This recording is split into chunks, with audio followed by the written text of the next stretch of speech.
Hello friends, welcome to my YouTube channel PK smart study. Daily current affairs के video series में आपका स्वागत है।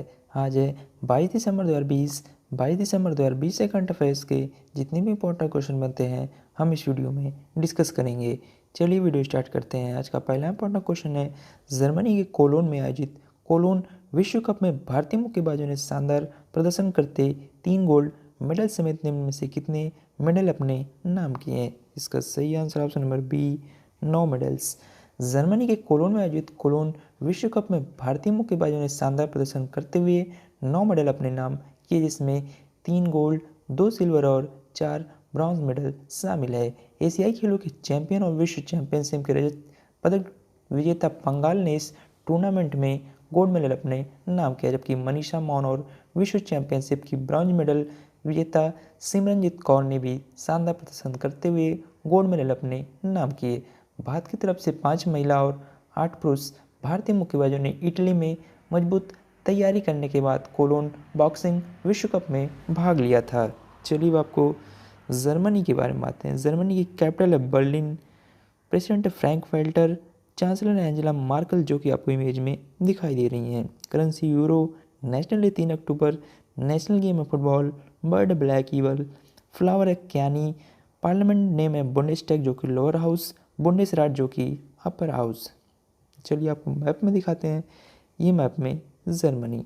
अगले क्वेश्चन पे जाने से पहले अगर ये वीडियो आपको पसंद आ रही हो तो लाइक और शेयर ज़रूर कर दें। साथ ही में हमारे Telegram channel PK smart studio को भी ज्वाइन कर लें, वहाँ आपको सारे PDF एक साथ मिल जाएंगे। क्वेश्चन नंबर 2, अंतर्राष्ट्रीय मानव एकजुटता दिवस कब मनाया गया? इसका सही आंसर है ऑप्शन नंबर डी, 20 दिसंबर को। विश्व भर में हर साल 20 दिसंबर को अंतर्राष्ट्रीय मानव एकजुटता दिवस यानी इंटरनेशनल ह्यूमन सॉलिडेरिटी डे मनाया जाता है। संयुक्त राष्ट्र ने विविधता में एकता के महत्व को समझाने के लिए 22 दिसंबर 2005 को यह दिवस मनाने की घोषणा की थी। तब से अब तक हर साल 20 दिसंबर को अंतर्राष्ट्रीय मानव एकजुटता दिवस मनाया जा रहा है। अंतर्राष्ट्रीय मानव एकजुटता दिवस सतत विकास एजेंडा पर आधारित जो गरीबी, भूख और बीमारी जैसी कई दुर्बलताओं से लोगों को बाहर निकालने के लक्ष्य पर केंद्रित है। चलिए चलते हैं क्वेश्चन नंबर 3 की तरफ। संचार उपग्रह CMS-01 को हाल ही में किस संगठन द्वारा लॉन्च किया गया? इसका सही answer option number D, ISRO. हाल ही में भारतीय अंतरिक्ष अनुसंधान संगठन इसरो ने भारत के संचार उपग्रह CMS-01 को लॉन्च किया। इस उपग्रह को श्री हरिकोटा के सतीश धवन अंतरिक्ष केंद्र यानी कि HDSC से लॉन्च व्हीकल PSLV C50 की सहायता से लॉन्च किया गया। यह PSLV की 52वीं उड़ान थी। चलिए आपको इसरो के बारे में बातें हैं। इसरो का गठन 15 अगस्त 1969 को हुआ था। हेडक्वार्टर है बेंगलुरु। चेयरमैन है के सिवान। इसरो का full form Indian space research centre. Chairman आपको के सिवान, ये आपको इमेज में दिखाई दे रहे हैं। Founder Vikram Sarabhai. First mission lunar, first satellite Aryabhata जिसे कि 19 अप्रैल 1975 में सोवियत यूनियन द्वारा लॉन्च किया गया था। चलिए चलते हैं क्वेश्चन नंबर 4 की तरफ। हाल ही में किस निगरानी पोत को भारतीय तटरक्षक बल में शामिल कर लिया गया है? इसका सही answer option number A, Sujeet. भारतीय तटरक्षक के गश्ती जहाज सुजीत का हाल ही में गोवा में जल अवतरण हुआ है। यह समुद्र में गश्त के लिए 105 मीटर सीरीज का दूसरा जहाज है। इससे तटरक्षक की परिचालन क्षमता में इजाफा होगा। इस स्वदेशी अपतटीय पोत का डिजाइन तथा निर्माण GSL ने किया है। यह उन्नत तकनीक, नौ परिवहन तथा संचार उपकरणों व सेंसर से लैस है। इस समय भारतीय तटरक्षक बल के पास 155 जहाज़ों का एक बेड़ा तथा 62 विमान है।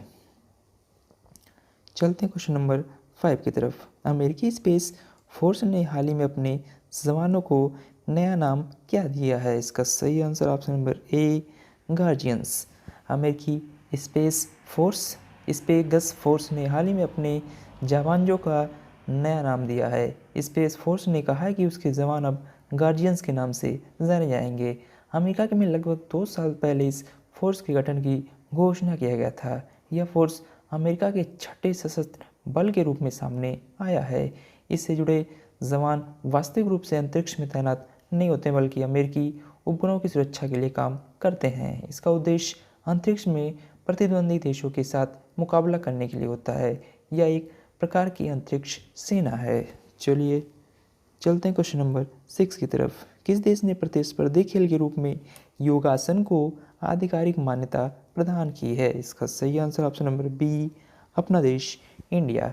भारत सरकार ने हाल ही में योग को प्रतिस्पर्धी खेल के रूप में आधिकारिक मान्यता दी है। हाल ही में भारत ने योग के विकास के लिए राष्ट्रीय योगासन स्पोर्ट फेडरेशन ऑफ इंडिया यानी कि NYSFI की स्थापना की है। इसके लिए स्पोर्टिंग लीग और प्रतियोगिताओं की योजनाएं बनाई जा रही हैं।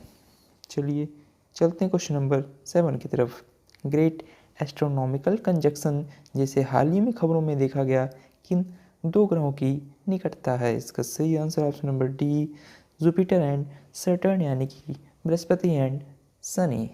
21 दिसंबर की रात को बृहस्पति और शनि ग्रह एक दूसरे के बेहद नज़दीक दिखाई दिए, जिससे वे आकाश में एक उज्ज्वल बिंदु की तरह दिखाई दिए। हालांकि ये एक दूसरे से वास्तविक दूरी लगभग 735 मिलियन किलोमीटर दूर होगी। चलिए चलते हैं क्वेश्चन नंबर 8 की तरफ। तमिलनाडु के ऑलराउंडर और 2 IPL टीमों से खेल चुके किस भारतीय क्रिकेटर ने हाल ही में क्रिकेट के सभी प्रारूपों से संन्यास का ऐलान कर दिया है? इसका सही आंसर ऑप्शन नंबर बी, यो महेश। तमिलनाडु के ऑलराउंडर और 2 IPL टीमों से खेल चुके भारतीय क्रिकेटर यो महेश ने 20 दिसंबर 2020 को क्रिकेट के सभी प्रारूपों से संन्यास का ऐलान कर दिया है। उन्होंने अपना आखिरी प्रतिस्पर्धी मैच सितंबर 2018 में खेला था, जब वे विजय हजारे ट्रॉफी में असम के खिलाफ खेलने उतरे थे। यू महेश ने 2006 से 2018 तक 50 प्रथम श्रेणी, 61 लिस्ट ए और 46 T20 मैच खेले हैं। इन्होंने 18 IPL मैचों में कुल 21 विकेट भी हासिल किए हैं। यू महेश को दिल्ली डेयरडेविल्स, जो कि अब दिल्ली कैपिटल्स, और चेन्नई सुपर किंग्स के लिए खेलने का मौका मिला था। ये आपको इमेज में दिखाई दे रहे हैं, ये हैं यो महेश। चलते हैं आपको तमिलनाडु के बारे में बातें हैं। तमिलनाडु का गठन 26 जनवरी 1950 को हुआ था। वर्तमान मुख्यमंत्री श्री तिरुइडापट्टी के पलानीस्वामी, जो कि आपको इमेज में दिखाई दे रहे हैं। गवर्नर है Shri Banwari Lal Purohit. Capital Chennai. First CM A Subbarayalu Reddiar. First governor Edward Nye. Lok Sabha seat 39, Rajya Sabha seat 18, total district है 32। मेन फेस्टिवल है पोंगल। मद्रास हाईकोर्ट, जो कि तमिलनाडु और पुडुचेरी के न्यायिक क्षेत्र में आता है। चीफ जस्टिस है अमरेश्वर प्रताप शाही जी। चलिए आपको मैप में दिखाते हैं, ये मैप में तमिलनाडु। चलते हैं क्वेश्चन नंबर 9 की तरफ। हिमाचल प्रदेश सरकार ने धर्म की स्वतंत्रता अधिनियम 2019 को मंजूरी दे दी है। इसके तहत जबरन धर्मांतरण पर अब कितने साल की सजा का प्रावधान किया गया है? इसका सही आंसर ऑप्शन नंबर डी, 7 साल का। हिमाचल प्रदेश में जबरन या बहला फुसलाकर धर्मांतरण या धर्मांतरण के एकमात्र उद्देश्य शादी के खिलाफ एक अधिक कठोर कानून लागू हो गया है। इसमें उल्लंघनकर्ताओं के लिए 7 वर्ष तक की सजा का प्रावधान है। यह 2006 के कानून की जगह लेगा, जिसे विधानसभा ने निरस्त कर दिया है। उत्तर प्रदेश सरकार द्वारा पिछले महीने जबरन या धोखेबाजी से धर्मांतरण के खिलाफ एक अध्यादेश को अधिसूचित किया गया था, जिसमें विभिन्न श्रेणियों के तहत 10 साल तक की कैद और अधिकतम 50,000 रुपये के जुर्माने का प्रावधान है। चलिए आपको हिमाचल प्रदेश के बारे में बातें हैं। हिमाचल प्रदेश का गठन 25 जनवरी 1971 को हुआ था। वर्तमान मुख्यमंत्री श्री जयराम ठाकुर जी, जो कि आपको इमेज में दिखाई दे रहे हैं। गवर्नर है Shri Bandaru Dattatreya. Capital Shimla. First CM Yashwant Singh Parmar. First governor S Chakravarti. Lok Sabha seat 4, Rajya Sabha seat 3, total district है 12।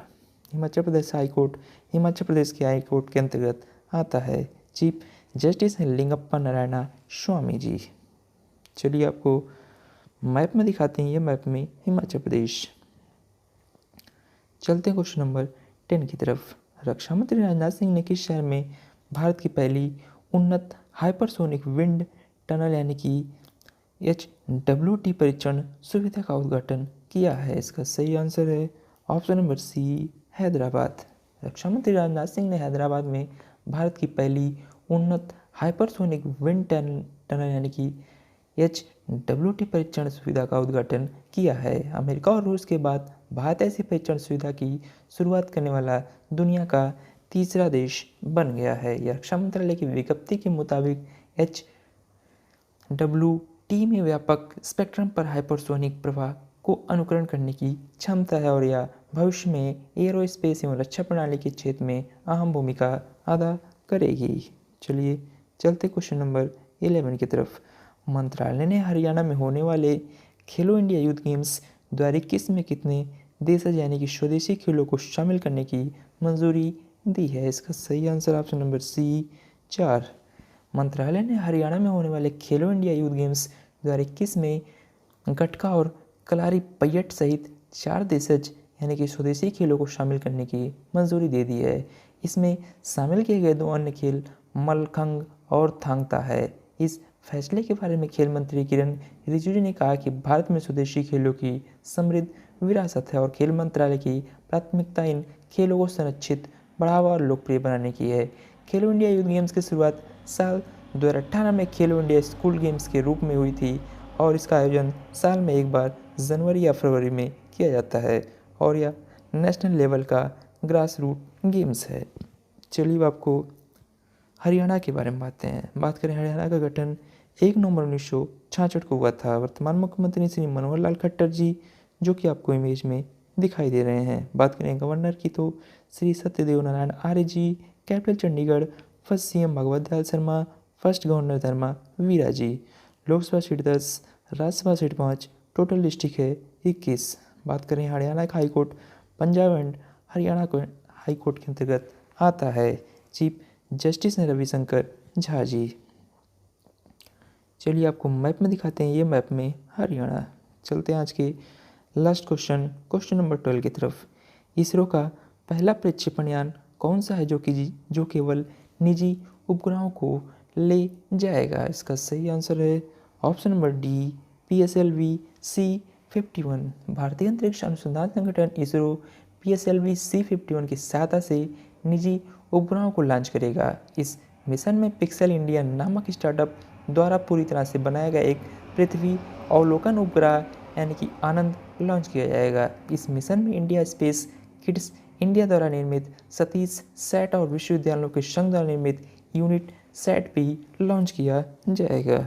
चलिए चलते हैं पिछले दिन के वन लाइनर करंट अफेयर्स की तरफ। नासा के स्पेस एक्स क्रू 3 मिशन का कमांडर राजा चारी होंगे। बात करें पेटीएम ने डिजिटल भुगतान ऐप ने मर्चेंट के लिए 24x RTGS मनी ट्रांसफ़र सुविधा लॉन्च की है। उड़ीसा राज्य ने परिश्रम पोर्टल का शुभारंभ किया है। बात करें NHAI जो कि चेयरमैन है, NHAI के चेयरमैन सुखबीर सिंह संधू को 6 महीने का एक्सटेंशन मिला है। बात करें ICRAF फाइनेंशियल 21 में भारतीय अर्थव्यवस्था में 7.8% तक की गिरावट का अनुमान लगाया है। बात करें RBI बैंक ने केरल में अर्बन कोऑपरेटिव बैंक पर 50 लाख रुपए का जुर्माना लगाया है। कानपुर शहर में 5,850 करोड़ रुपए के निवेश से मेगा लेदर पार्क स्थापित किया जाएगा। अरबी भाषा दिवस 18 दिसंबर को मनाया गया। भारत और इंडोनेशिया देश के बीच कॉर्पेट के 35वें संस्करण का आयोजन हुआ है। हाल ही में इंडिया देश ने वाडा को डोप फ्री खेलों के लिए $1 मिलियन की राशि देने का ऐलान किया है। चलिए चलते हैं पिछले दिन के यस्टरडे क्वेश्चन की तरफ, यानी कि UNEP द्वारा भारत के किस पर्सन को young champions of the earth चुना गया है? इसका सही आंसर था ऑप्शन नंबर ए विद्युत मोहन। क्वेश्चन नंबर 2 था गोवा मुक्ति दिवस हाल ही में कब मनाया गया? इसका सही आंसर था ऑप्शन नंबर बी 19 दिसंबर। चलिए चलते हैं क्वेश्चन ऑफ द डे की तरफ। हाल ही में किसने golden peacock environment management award जीता है? इसका सही आंसर आपको कमेंट बॉक्स में कमेंट करके बताना है। क्वेश्चन नंबर 2 है आज का, हाल ही में किसने साल 2020 के सबसे ज़्यादा कमाई करने वाली मशहूर हस्तियों की सूची में टॉप किया है? चलिए ऐसे डेली करंट अफेयर्स के वीडियो के लिए आप अपने चैनल PK स्मार्ट सब्सक्राइब करें। वीडियो अच्छी लगी हो तो लाइक और शेयर ज़रूर करें। Thank you.